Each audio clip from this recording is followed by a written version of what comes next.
In this video, I'll be explaining the US third parties that gained over 10,000 votes in the 2020 election. The Libertarian Party was founded in 1971. It advocates for laissez-faire economics and civil liberties. Its fiscal policy positions include lowering taxes, abolishing the Internal Revenue Service, decreasing the national debt, allowing people to opt out of Social Security, and eliminating the welfare state. Its cultural policy positions include ending the prohibition of illegal drugs, advocating for criminal justice reform, supporting same-sex marriage, ending capital punishment, and supporting gun ownership rights. The Green Party is a federation of green state political parties on the federal level. They promote green politics and reject both capitalism and state socialism. Instead, they support a system which they describe as a, quote, alternative economic system based on ecology and decentralization of power. They support the implementation of a single-payer healthcare system, tuition-free college at public universities and vocational schools, canceling student debt, abolition of the death penalty, banning of private prisons, legalization of marijuana, same-sex marriage, access to medical and surgical treatment for trans and gender non-conforming people, reparations to African Americans, the removal of Confederate flags from government buildings, and of course what they're most known for is support for the Green New Deal, which would serve as a transition to 100% clean, renewable energy by 2030, utilizing a carbon tax, amongst other various methods. The Party of Socialism and Liberation describes its primary goal as the revolutionary overthrow of capitalism and the institution of socialism. Its economic policies are to prohibit the exploitation of labor for private profit, implementing a working week of 30 hours, introducing a basic income guarantee, ensuring paid parental family leave for up to 2 years, requiring a minimum of 1 month's paid vacation, instituting a single-payer health insurance policy, outlawing renting and selling of land, providing tuition-free college, and eliminating fossil fuels and nuclear energy.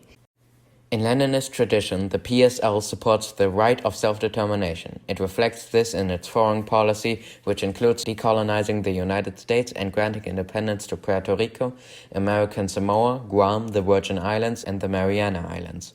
The PSL is anti-war and supports the, quote, overthrow, dismantling, and complete replacement of the police, prisons, military, and the courts. After a protest calling for the officers responsible for Elijah McClain's death to be fired and charged, several PSL organizers were arrested and charged with felonies ranging from inciting a riot to kidnapping. After appearing in court on March 26, 2021, the kidnapping charges were dropped, and on September 13th, all other charges were dropped. The American Independent Party is a far-right party which believes in God as the creator of all and claims that this gives whoever they define as us the right to claim any unclaimed thing received from the hand of God. It places importance on family and insists that marriage is between a man and a woman. The American Independent Party wants to ensure gun rights and sees illegal immigration as a serious threat. In the 2016 election, they endorsed the Republican Party in New York. The Constitution Party was born out of the broken promise by President George H.W. Bush to not raise taxes. It reflects this in its fiscal policy. It wants to repeal the 16th Amendment, which allows Congress to tax income derived from dividends and capital gains, as well as the 17th Amendment, which requires the direct and popular election of senators. The Constitution Party calls for phasing out Social Security. Socially, the Constitution Party opposes euthanasia, suicide, and abortion, including in cases of rape and incest.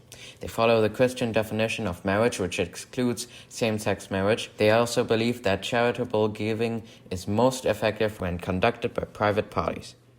The Peace and Freedom Party is a left-wing political party with former members in more than a dozen American states, but now none have ballot status besides California. According to its website, the party is committed to feminism, socialism, democracy, ecology, and racial equality, advocating to build a mass-based socialist party throughout the country. It is a strong advocate of environmentalism, Aboriginal rights, rights to sexuality, government-funded healthcare, a woman's rights to an abortion, public education, subsidized housing, and a socialist-run economy. The American Solidarity Party is a Christian democratic party which is characterized as socially conservative for supporting government intervention in the economy.